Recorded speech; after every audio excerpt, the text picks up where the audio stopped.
സുബ്രഹ്മണ്യ സ്വാമിയാണോ ഗണപതി ഭഗവാനാണോ, ആരാണ് മൂത്തത്? അതെങ്ങനെയാണെന്നറിയോ? അത് നിങ്ങൾ ഭാരതത്തിന്റെ ഏത് ഭാഗത്താണോ താമസിക്കുന്നത് അതനുസരിച്ചിട്ടാണ്. ഇപ്പൊ നിങ്ങള് നമ്മുടെ ദക്ഷിണേന്ത്യയിലാണ് നിങ്ങൾ താമസിച്ച ഗണപതിയാണ് മൂത്തത്. അത് നമുക്കറിയാലോ ഓൾറെഡി.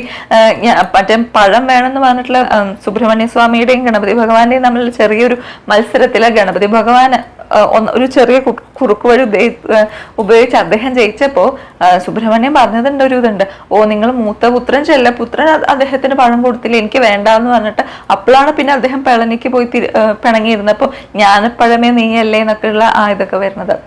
പക്ഷേ മാത്രമല്ല, ഗണപതി അവിവാഹിതനാണ്. നമ്മൾ ഗണപതി കല്യാണം നാളെ നാളെ നാളെ എന്ന് പറയുന്ന പോലെ അദ്ദേഹം അവിവാഹിതനും കൂടിയാണ്. പക്ഷേ ഉത്തരേന്ത്യയിൽ അങ്ങനെയല്ല, അല്ലെങ്കിൽ മഹാരാഷ്ട്ര തൊട്ടിട്ടുള്ള മധ്യേന്ത്യയിൽ തൊട്ടിട്ട് അങ്ങനെയല്ല. അവിടെ സുബ്രഹ്മണ്യ സ്വാമിയാണ് മൂത്തത്. കാരണം ശിവ പാർവതി പരിണയം പോലും